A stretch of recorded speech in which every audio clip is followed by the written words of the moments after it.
സംസ്ഥാന സമിതി അംഗം അഡ്വക്കേറ്റ് VP ശ്രീ പത്മനാഭൻ അവർകളാണ്. അദ്ദേഹത്തെയും ആദരപൂർവ്വം ക്ഷണിക്കുകയാണ്.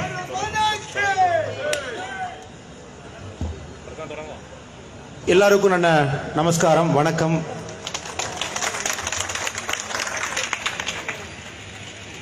It's always a privilege and pleasure to come to the state of Kerala for the simple fact, among all Indian people, nobody is as hardworking as you are, and nobody is as nationalistic and as patriotic as you are.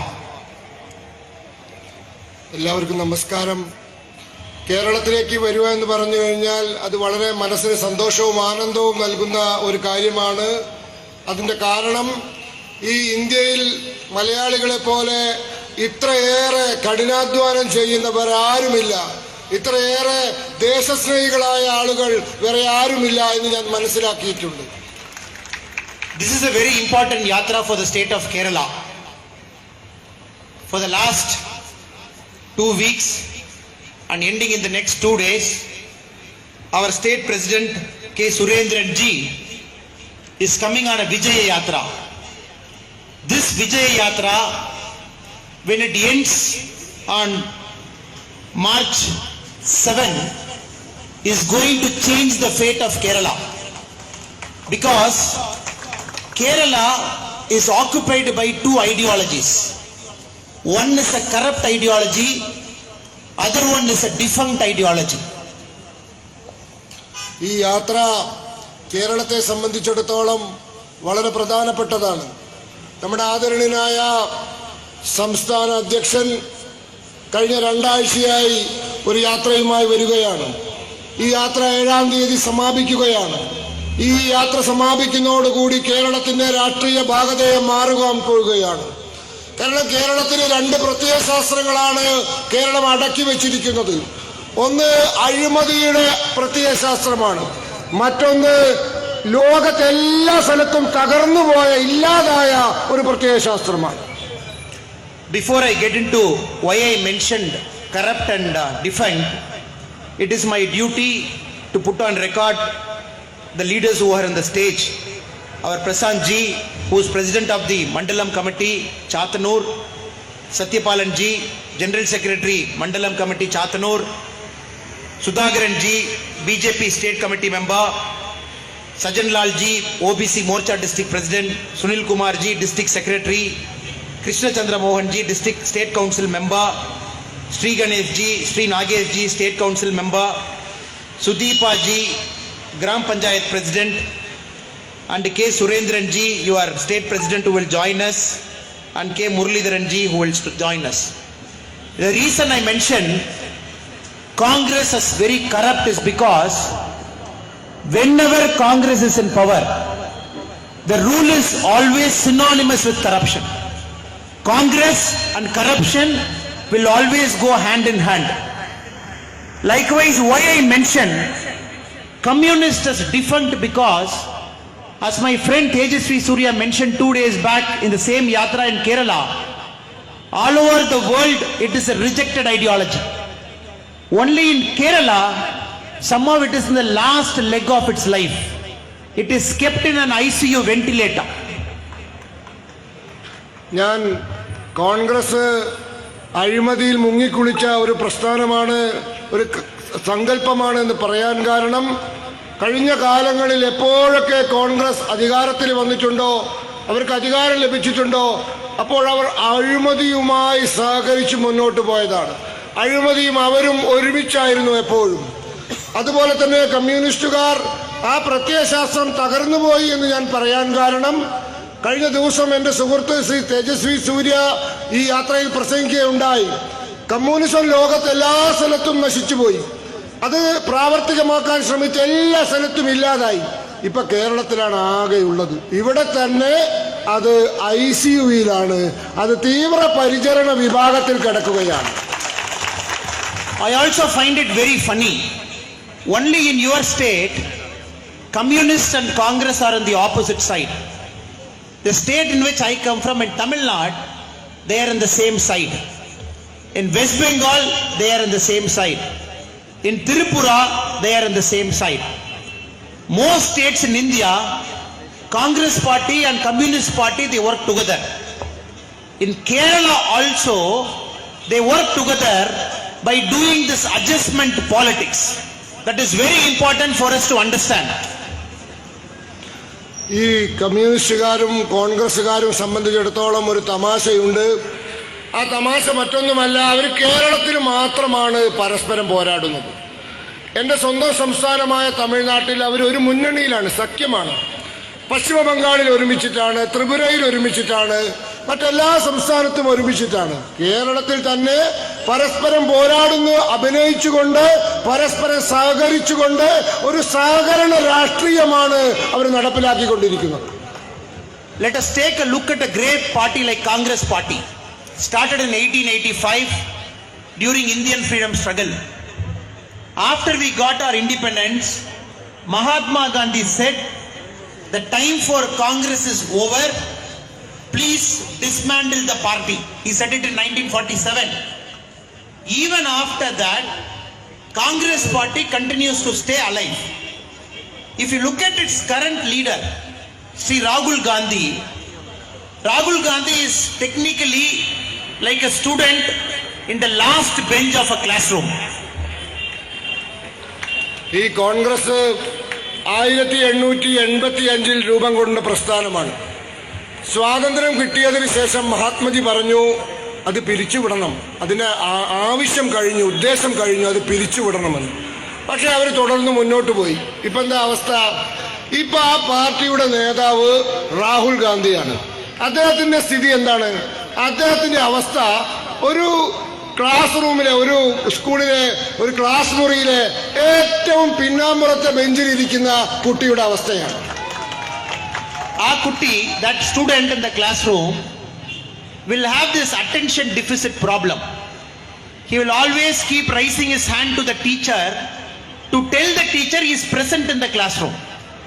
If you look at Rahul Gandhi, his current position, he is touring Tamil Nadu and Kerala over the last few weeks. What is he doing? He is performing stunts like a monkey. In Tamil Nadu, he is going to all schools and doing push-up. Look at the stature of a national leader. He is sitting in a road and doing push-up to tell people he is still alive. In Kerala, he is jumping into the sea to tell people that he can swim. What is he trying to achieve?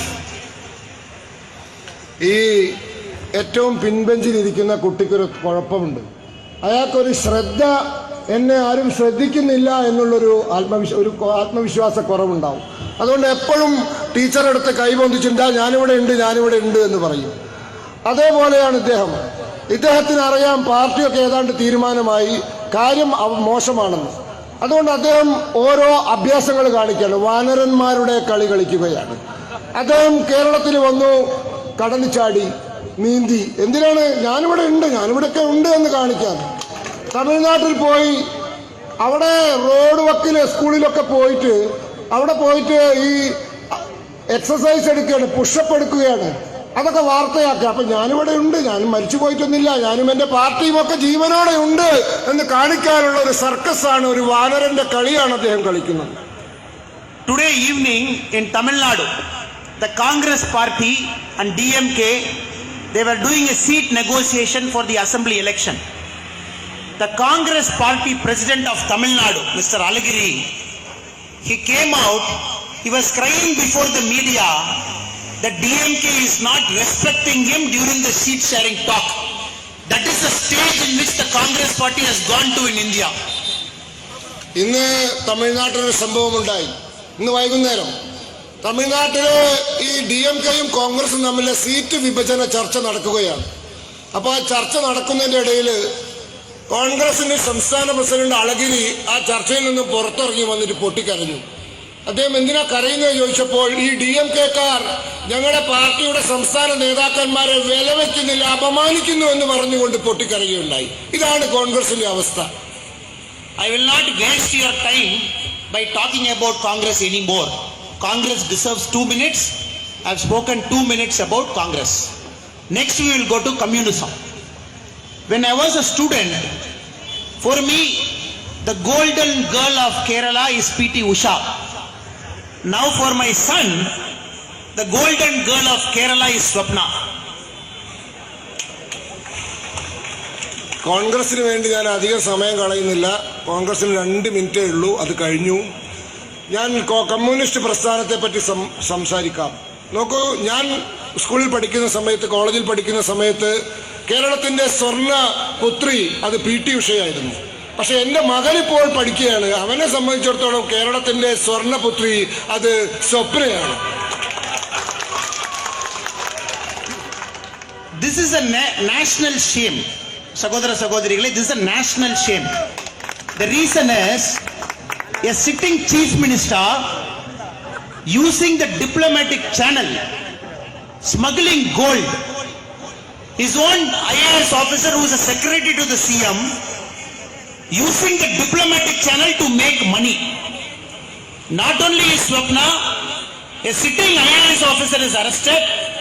I fundamentally and personally believe this chief minister has lost the moral authority long time back to continue as the chief minister of this great state.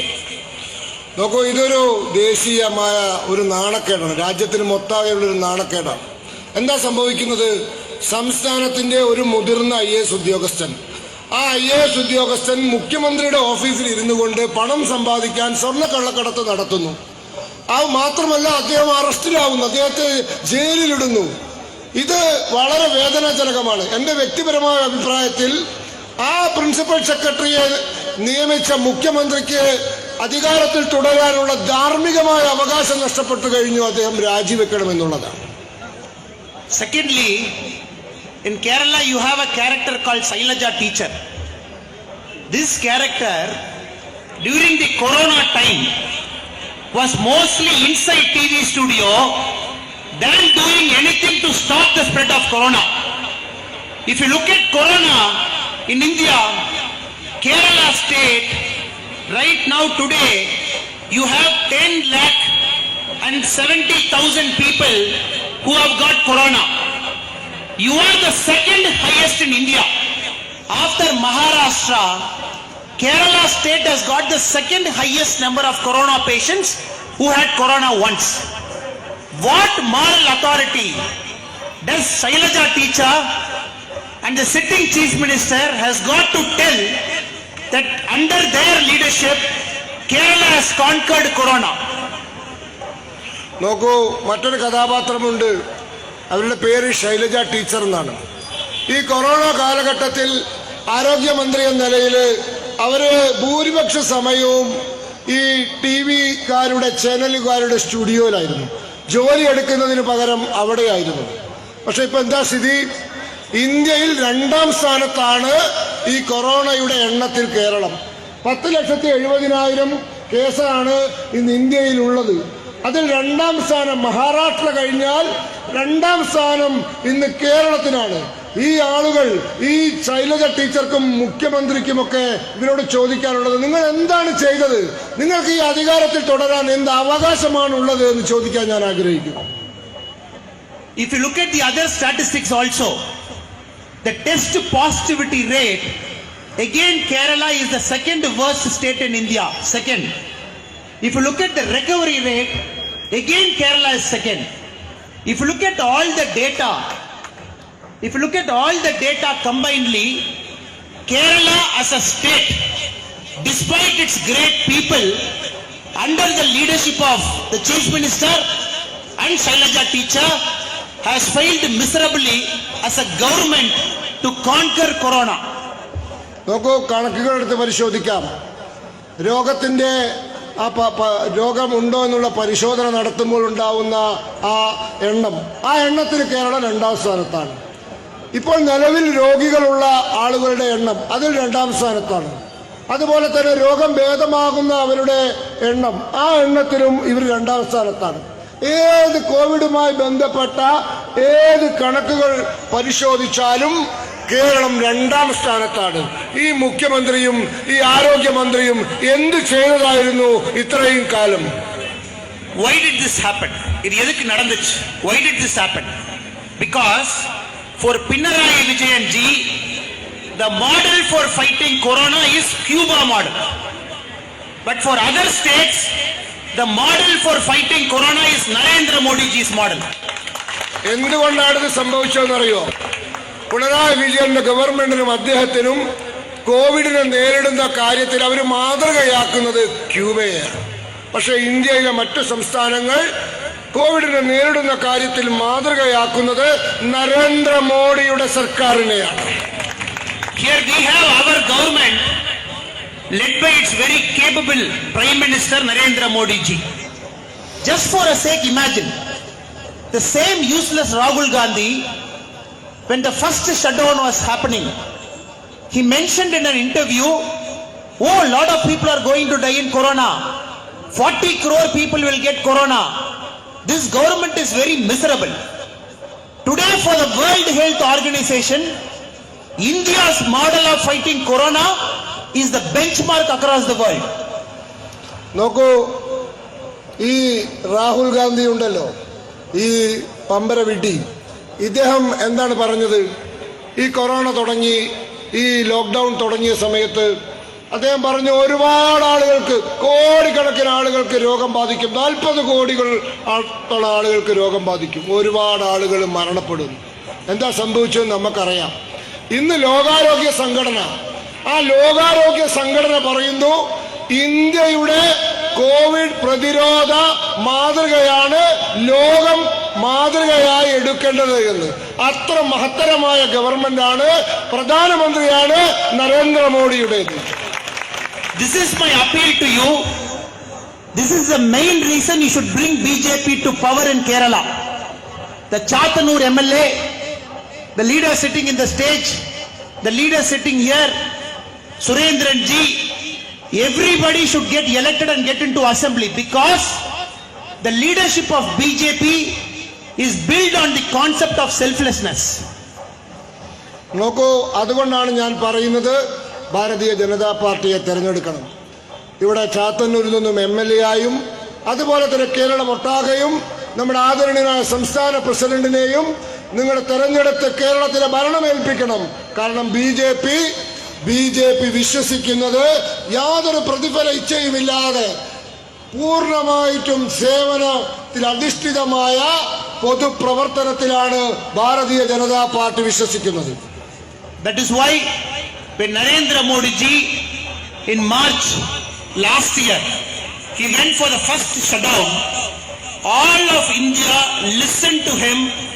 All of us were sitting at home believing Narendra Modi ji is a selfless leader, because that is the kind of leader BJP as a party, as an organization, and the Sangh philosophy produces. That is why when America is struggling with COVID control, when Europe is struggling with COVID control, India as a country, we can proudly say, except the Pinarayi Vijayan ji's government, other governments have brought corona under control by just following Narendra Modi ji's model. നോക്കൂ, നരേന്ദ്രമോദിയെ നോക്കൂ. 2020 March മാസം അദ്ദേഹം lockdown പ്രഖ്യാപിച്ചു. എല്ലാവരോടും വീടുകളിൽ ഇരിക്കാൻ പറഞ്ഞു. ഈ രാജ്യം മുഴുവൻ അദ്ദേഹത്തെ അനുസരിച്ചു, അംഗീകരിച്ചു.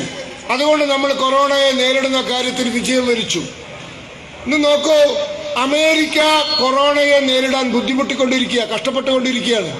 യൂറോപ്യൻ രാജ്യങ്ങളെ കോവിഡിനെ നേരിടാൻ ബുദ്ധിമുട്ടുന്നു, അവർ കഷ്ടപ്പെടുന്നു, സാധിക്കുന്നില്ല അവർക്ക്. പക്ഷേ ഭാരതത്തിൽ ഈ പിണറായി വിജയൻ ഭരിക്കുന്ന കേരളം ഒഴികെ മറ്റെല്ലാ സംസ്ഥാനത്തും നമ്മൾ കൊറോണയെ നേരിടുന്നതിൽ വിജയം നേടിയിരിക്കുന്നു. കാരണം നരേന്ദ്രമോദിയുടെ മാതൃക സ്വീകരിച്ചുകൊണ്ട്.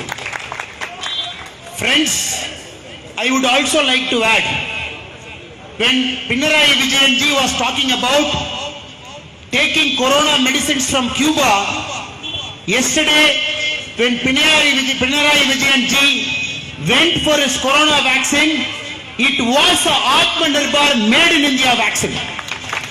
ഒരു കാര്യം പറയാൻ ആഗ്രഹിക്കുന്നു. പിണറായി വിജയൻ ക്യൂബയിൽ നിന്ന് വാക്സിൻ കൊണ്ടുവരുമെന്ന് പറഞ്ഞ ഒരാളാണ്. ഈ കഴിഞ്ഞ ദിവസം പോയി ഷർട്ട് പൊന്തിച്ച് ആ ഇഞ്ചക്ഷൻ വാങ്ങിയതുണ്ടല്ലോ, അത് ആത്മനിർഭർ ഭാരതത്തിന്റെ ഭാഗമായി ഭാരതം വികസിച്ചെടുത്ത വാക്സിനാണ് പിണറായി സ്വീകരിച്ചത്. That is because Narendra Modi ji always believed under the Atmanirbhar Bharat we are capable and we can proudly support Indians. We have 2 vaccines now. One is manufactured in Pune, other is in Hyderabad. The vaccine that is manufactured in Hyderabad is tested, researched, developed in India. Not only this, by March end, we are going to have 2 more vaccines that is manufactured in India. In April, we will be having 1 more vaccine that will be a nasal vaccine, again that is manufactured in India. നോക്കൂ, ഈ നരേന്ദ്രമോദിക്ക് ഒരു വിശ്വാസമുണ്ടായിരുന്നു, ഭാരതത്തിന് സാധിക്കും, ഭാരതം എന്ന ഈ രാജ്യത്തിന് ആത്മനിർഭരതയോടെ സ്വന്തമായി വാക്സിൻ വികസിപ്പിച്ചെടുക്കാൻ സാധിക്കുമെന്നുള്ള വിശ്വാസമുണ്ടായിരുന്നു. ഇന്ന് നോക്കൂ, ഇന്ത്യ ഇന്ന് 2 വാക്സിൻ കൊടുക്കുന്നു. ഒന്ന് പൂനെയിൽ ഉണ്ടാക്കിയത്, മറ്റൊന്ന് ഹൈദരാബാദിൽ ഉണ്ടാക്കിയത്. ഹൈദരാബാദിൽ ഉണ്ടാക്കിയ വാക്സിൻ പൂർണ്ണമായും ഇന്ത്യയിൽ വികസിപ്പിച്ച് ഇന്ത്യയിൽ പരീക്ഷിച്ച് ഇന്ത്യ കൊണ്ടുവന്ന വാക്സിനാണ്. ഇനി മാർച്ച് മാസം അവസാനത്തോടുകൂടി 2 ഇന്ത്യൻ വാക്സിനുകൾ കൂടി വരാൻ പോവുകയാണ്. ഏപ്രിൽ മാസത്തിൽ മൂക്കിലൂടെ ഇഞ്ചക്ട് ചെയ്യുന്ന 5ാമത്തെ ഒരു വാക്സിൻ കൂടി വരാൻ പോകുന്നു. സമ്പൂർണ്ണമായി ഇന്ത്യയിൽ നിർമ്മിച്ച് ഇന്ത്യയിൽ പരീക്ഷിച്ച് ഇന്ത്യ വികസിപ്പിച്ചെടുത്ത vaccine. Because of this, when the whole world was talking, crores of people in India will die, our Prime Minister has acted as a savior, not only saved our lives, but also making sure we are all sitting together and conducting this Vijay Yatra. That we have to understand, my friends. നമുക്കറിയാം, ഒരു കാലത്ത് ഇത് തുടങ്ങിയ സമയത്ത് വിദേശ രാജ്യങ്ങൾ പറഞ്ഞു India തകരാൻ പോവുകയാണ്, കോടാനുകോടി ആളുകൾ ഇന്ത്യയിൽ മരണപ്പെടും ഈ രോഗം കാരണമെന്ന്. ഇപ്പൊ എന്താ സ്ഥിതി? ഇതാ നമ്മളിവിടെ ആയിരക്കണക്കിന് ആളുകൾ കൂടി നിന്ന് നമ്മൾ വിജയയാത്ര നടത്തിക്കൊണ്ടിരിക്കുകയാണ്. നമ്മളെ ഇതിന് പ്രാപ്തമാക്കിയത് നരേന്ദ്രമോദി എന്ന പ്രധാനമന്ത്രിയാണ്. Friends, if you permit me, if you allow me, I'll also speak a bit of Tamil. நீங்க அனுமதிச்சீங்கன்னா கொஞ்சம் தமிழும் பேசுறதுக்கு அனுமதி கொடுங்க. அண்ணன் தேவைன்னா டிரான்ஸ்லேட் பண்ணட்டும். இப்ப இந்த கம்யூனிஸ்ட் கவர்மெண்ட்டை பார்த்தீங்கன்னா ஊழல் பெருச்சாளிகளாக மாறிவிட்டார்கள். காரணம் என்னவென்றால், காங்கிரஸை பார்த்து எப்படி ஊழல் பண்றதுன்னு வேகமா கண்டுபிடிச்சிட்டாங்க. ஊழல் என்ற பெயருக்கு சொந்தக்காரர்களாக இருந்த காங்கிரஸை பார்த்து கம்யூனிஸ்ட் நாங்களும் சளைத்தவர்கள் கிடையாதுன்னு ஊழல் ஆரம்பிச்சிட்டாங்க. அதனாலதான் தமிழ்நாட்டில இருந்து உங்களுடைய பேப்பரை படிக்கும் போது புது புது பெயர்ல ஊழல் பண்றீங்க. சொப்னா அவர்கள் தங்க கடத்தல் பண்ணி ஊழல் பண்ணாங்கன்னா இப்ப ஏதோ டாலர் ஊழல் ஒன்று புதுசா ஆரம்பிச்சிருக்கிறீங்க. லைஃப் மிஷன் ஒரு ஊழல் ஆரம்பிச்சிருக்கிறீங்க. வார வாரம் புதுசு புதுசா வெளியே வந்துகிட்டு இருக்கு. வார வாரம் புதுசு புதுசா வெளியே வந்துகிட்டு இருக்கு.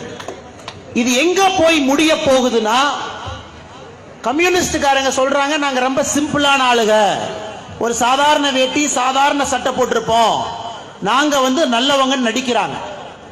சிம்பிளான சிம்பிளிசிட்டிங்கிறது உடம்புக்குள்ள இருந்து வர்றது, மனசுல இருந்து வர்றது, போடுற சட்ட வேட்டியிலிருந்து வராது. கம்யூனிஸ்டுக்காரங்க வெளியே மட்டும் வெள்ளையும் சொல்லையுமா சட்டையை போட்டுக்கிட்டு நல்லவங்க மாதிரி நடிக்கிறாங்க. கேரளா மாதிரி ஒரு நல்ல ஒரு ஸ்டேட்டுக்கு பிஜேபி மாதிரி ஒரு கவர்மெண்ட் கிடைக்காதது மிகப்பெரிய துரதிர்ஷ்டம். என்ன காரணம்னு கேட்டீங்கன்னா, நமக்கு சுதந்திரம் வாங்கின காலத்திலிருந்தே தொடர்ச்சியாக கேரளால பிஜேபியை வளர விடக்கூடாது என்பதுல காங்கிரஸ் கம்யூனிஸ்ட் 2 பேருமே கூட்டு களவாணிக போல வேலை செஞ்சுக்கிட்டு இருந்தாங்க. 1958 கண்ணூர்ல நம்மளுடைய இயக்கத்துக்காக முதல்ல வெட்டுப்பட்டு உயிரை கொடுத்தவர் வடிக்கல் ராமகிருஷ்ணாஜி. 1958 ஆரம்பிச்சது, இன்னுமே நிறுத்தல. பிப்ரவரி 24 வயலாறுல நந்து கிருஷ்ணாஜியும் அப்படித்தான் ஒரு உயிரை கொடுத்தார். தொடர்ச்சியாக 50 வருடம் 60 வருடம் எதற்காக? இவ்வளவு படிச்ச ஒரு ஸ்டேட்ல இவ்வளவு படிச்சிருக்கீங்க, 90% லிட்ரஸி ரேட் இருக்கு, மக்கள் எல்லாருமே அறிவாளிகள், ரொம்ப கடினமா வேலை செய்யக்கூடியவங்க. சதர்ன் ஸ்டேட்ஸ்ல எங்கேயுமே பாத்தீங்கன்னா அரசியல் படுகொலைகள் நடத்தப்படுவது கிடையாது. கேரளால மட்டும்தான் திட்டம் போட்டு இந்த கம்யூனிசம் அப்படிங்கிற ஒரு செத்து போன இத்து போன ஒரு விஷயத்தை வச்சுக்கிட்டு நம்முடைய இளைஞர்கள் வந்து உயிர் பலிதானம் கொடுக்கிறாங்க. அதற்கு நமக்கு பதில் வேண்டும், நிச்சயமாக பதில் வேண்டும். தொடர்ச்சியாக யாராச்சும் ஒருத்தர் இளைஞன் நம்முடைய RSS சித்தாந்தத்தில் பிஜேபியில நல்லா செயல்படுறா, உடனே அவனை போய் கொன்று அப்படின்னா என்ன அர்த்தம்னா உங்களுக்கு தெரியும். மக்கள் நம்மளை ஏற்றுக்கொண்டுட்டாங்க, பிஜேபியை விரும்புறாங்க, பிஜேபி வேணும்னு நினைக்கிறாங்க. அதனாலதான் நம்ம ஐயா சொன்ன மாதிரி 5% ஓட் ஷேர் இருந்த நீங்க இந்த உள்ளாட்சி தேர்தலில் 17% ஓட் ஷேர் வாங்கியிருக்குன்னா என்ன அர்த்தம்? கேரளால மிக வேகமாக வளரக்கூடிய கட்சி நம்முடைய பிஜேபி கட்சி மட்டும்தான்.